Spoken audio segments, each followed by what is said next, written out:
Have you ever looked at your bank account and thought, I'm working hard, so why does it feel like I'm standing still? Maybe your income is higher than it was a few years ago. Maybe you're more responsible than you used to be. You pay your bills. You avoid obvious financial mistakes. You try to do the right things. And yet, when you imagine being truly wealthy 5 years from now, it feels strangely distant. Not impossible, just distant. Because somewhere along the way, most people absorbed an idea that wealth is either built through extraordinary luck or extraordinary talent.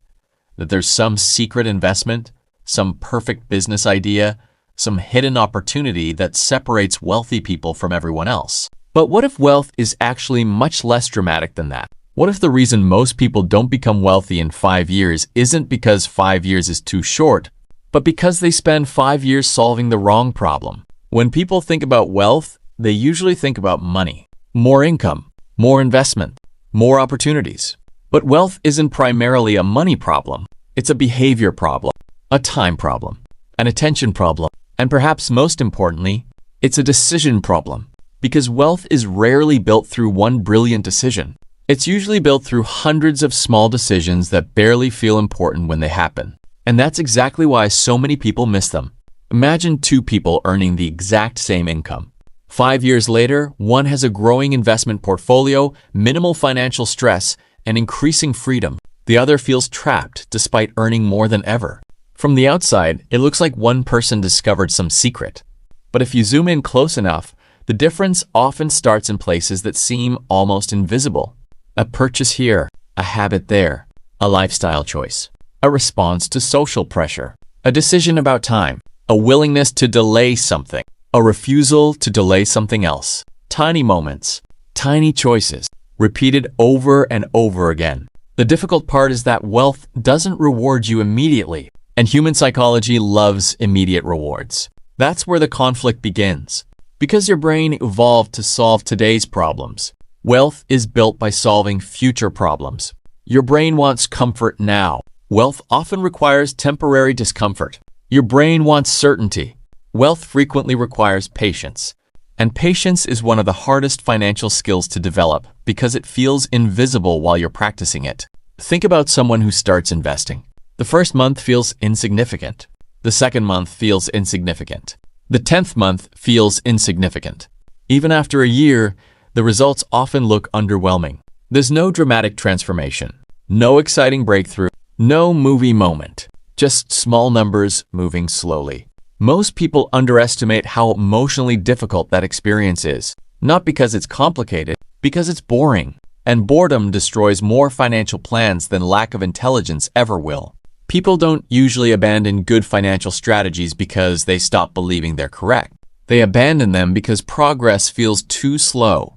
Meanwhile, the world constantly advertises shortcuts. Every day, someone claims to have found the fastest path to wealth. Every week, there's a new trend. Every month, there's another opportunity everyone supposedly missed. And suddenly, the slow path starts feeling inadequate. But here's something interesting. When you study people who quietly build wealth over 5 years, 10 years, 20 years, you often discover they became very comfortable doing things that felt unimpressive. They saved consistently. They invested consistently. They improved their skills consistently. They protected their time consistently. None of those actions create exciting stories at dinner parties. Yet those actions quietly transform lives. The first realistic step toward building wealth in 5 years is understanding that wealth grows from surplus. That sounds obvious, but many people unconsciously focus on increasing income while ignoring surplus, and they're not the same thing. Imagine someone receives a significant raise. For a few weeks, they feel relieved. Finally, more money. Finally, progress. Then something subtle happens. The apartment improves. The car improves. The subscriptions multiply. The restaurant choices change. The vacations become slightly more expensive. Nothing dramatic, just incremental upgrades. 6 months later, the raise exists mostly on paper. The emotional boost disappeared. The financial situation feels surprisingly familiar. This pattern happens because humans adapt quickly. Psychologists call it hedonic adaptation, but you don't need the technical term to recognize it. You've probably experienced it yourself. Something you've wanted for months finally arrives. You feel excited. A few weeks later, it becomes normal. Then your attention shifts toward the next thing. The cycle repeats. The problem isn't wanting better things. The problem is allowing every increase in income to automatically become an increase in lifestyle, because wealth is created from the gap between what you earn and what you spend, not from what you earn alone.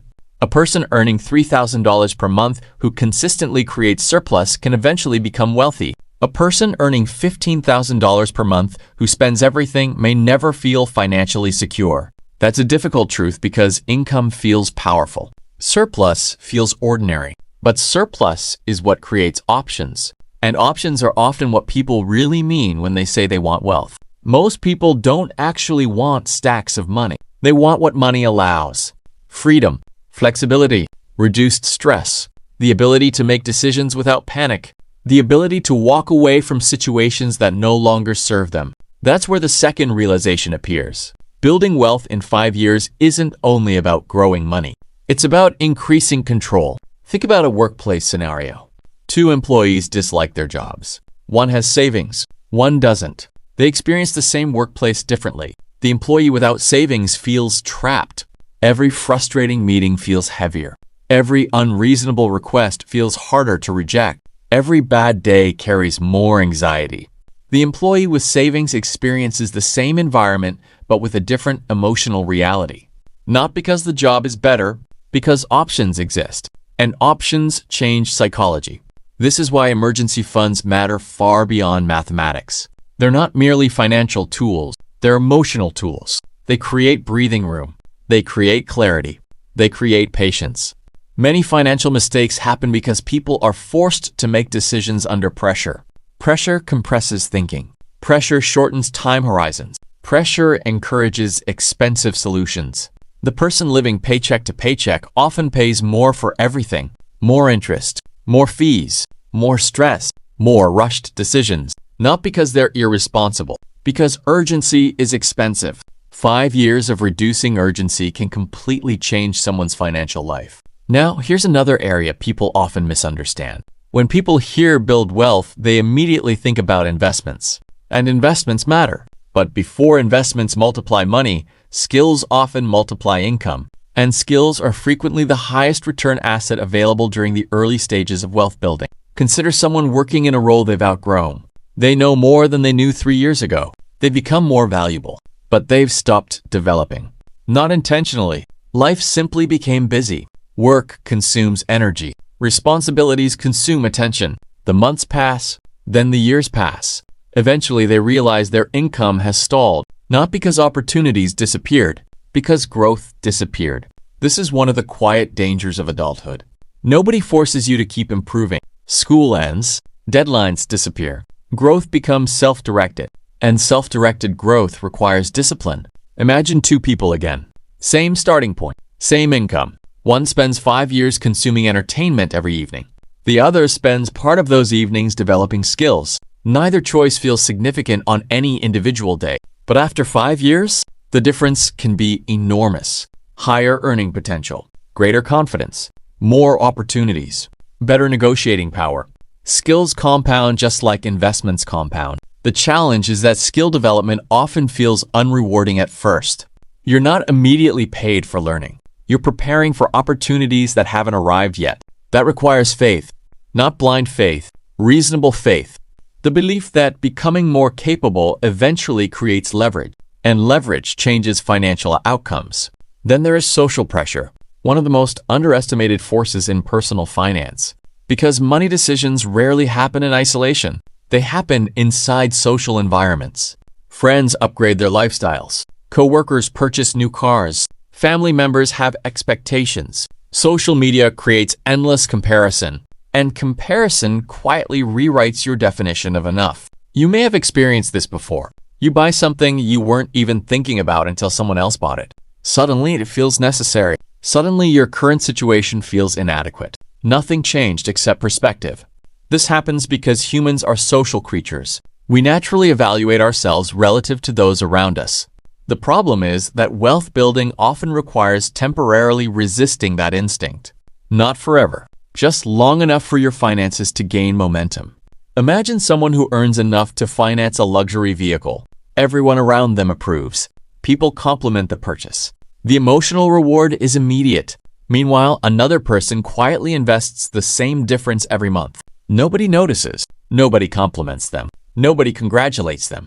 5 years later, the second person may possess significantly greater freedom. But freedom rarely receives immediate applause. Status often does. And that's why status can become expensive. Not because status is evil, because it offers emotional rewards today while delaying financial rewards tomorrow. The next major realization is about time. Most people think wealth comes from making more money. Yet many wealthy people become wealthy because they learn to protect time. Time affects income. Time affects decisions. Time affects stress. Time affects opportunity. Consider someone constantly overwhelmed. Every day feels rushed. Every week feels chaotic. Financial decisions happen in leftover moments. Savings become reactive. Planning becomes reactive. Investing becomes reactive. Everything becomes reactive. Now compare that to someone who deliberately creates space. They review finances regularly. They think before committing to expenses. They evaluate opportunities carefully. They operate with intention rather than urgency. The financial difference isn't necessarily intelligence. It's decision quality. And decision quality improves when time pressure decreases. This brings us to something few people discuss. Many financial problems are actually attention problems. Money flows toward whatever receives attention. Health works similarly. Relationships work similarly. Businesses work similarly. If you never look at something, it usually deteriorates. Many people avoid their finances because avoidance temporarily reduces discomfort, but avoidance creates larger discomfort later. A subscription remains active. Debt grows quietly. Spending patterns continue unnoticed. Months pass. Then one day, the numbers force themselves into view. And the situation feels overwhelming, not because the problem appeared suddenly, because attention disappeared gradually. One of the most powerful wealth-building habits is simply paying attention consistently. Not obsessively, not anxiously, just consistently. Awareness changes behavior. When you regularly observe where money goes, patterns become visible. When patterns become visible, adjustments become possible. When adjustments become possible, progress becomes sustainable. And sustainable progress matters far more than perfect progress. This is where many people get trapped. They search for perfect strategies, perfect budgets, perfect investments, perfect timing. But wealth is usually built through consistency, not perfection. Imagine someone who invests a moderate amount every month for 5 years. Not perfectly, not aggressively, just consistently. Now imagine someone who spends those same 5 years searching for the perfect moment to start. The first person benefits from action. The second person benefits from research. Research matters. Action matters more once sufficient knowledge exists. At some point, preparation becomes procrastination disguised as responsibility. That realization can be uncomfortable because planning feels productive. Sometimes it is. Sometimes it's simply safer than acting. And safety can become surprisingly expensive. As the years pass, another shift begins to occur. The person building wealth starts noticing something unexpected. The goal becomes less about acquiring things and more about reducing pressure. This is the turning point most people don't anticipate. In the beginning, wealth often looks like accumulation. More money, more investments, more assets. But over time, wealth starts feeling like something else. Less anxiety, less dependence, less desperation, less fear. The number in the account matters, but the psychological impact matters too. Imagine waking up knowing an unexpected expense won't destroy your month. Imagine knowing a job loss would be difficult but manageable. Imagine making decisions based on long-term priorities instead of immediate survival. Those experiences are forms of wealth, and they often arrive before dramatic financial milestones. This is why the 5-year time frame is so powerful. 5 years isn't overnight, but it's also not an entire lifetime. It's long enough for compounding to matter, long enough for habits to solidify, long enough for skills to grow, long enough for investments to develop momentum, long enough for identity to change. And identity might be the most important piece of all, because lasting wealth usually follows identity shifts, not the other way around. At some point, someone stops trying to save money occasionally. They become a person who saves. They stop trying to invest occasionally. They become a person who invests. They stop trying to think long-term occasionally. They become someone who naturally considers long-term consequences. That transformation is subtle. You don't notice it on a Tuesday afternoon. You notice it years later when your decisions feel different. Your priorities feel different. Your relationship with money feels different. So what does building wealth in 5 years realistically look like? It looks less dramatic than most people expect. It looks like creating surplus whenever income increases. It looks like resisting lifestyle inflation more often than not. It looks like developing skills that increase your value. It looks like protecting time so better decisions become possible. It looks like paying attention to your finances consistently. It looks like investing regularly instead of waiting for perfect conditions. It looks like questioning purchases driven primarily by comparison. It looks like building emergency savings before emergencies arrive. It looks like making slightly better decisions repeatedly. Not heroic decisions, repeatable decisions.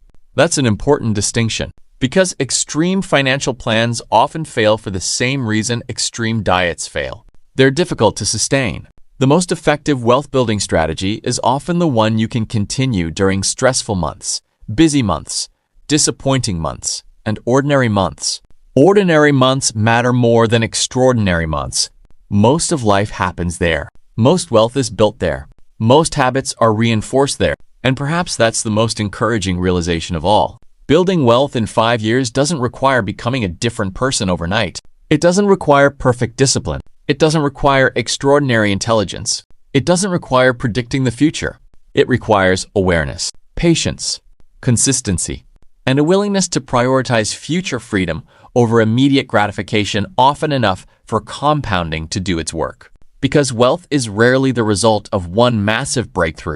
It's usually the result of thousands of small choices that gradually move in the same direction. Choices that seem insignificant when viewed individually. Choices that become powerful when viewed collectively. 5 years from now, your life will likely reflect the decisions you're repeatedly making today. Not perfectly, not completely, but meaningfully. And that's worth remembering whenever progress feels slow, because slow progress has a strange way of becoming obvious in hindsight. One day you'll look back and realize that what felt like tiny decisions were actually building something much larger. Not just a larger bank account, a larger sense of control, a larger sense of stability, a larger sense of possibility. And maybe that's the most realistic definition of wealth. The ability to face the future with a little more confidence than you had before. Not because everything is guaranteed, not because life suddenly became easy, but because over time, you've quietly built a foundation strong enough to support the life you're trying to create. And 5 years is often more than enough time for that foundation to become something remarkable.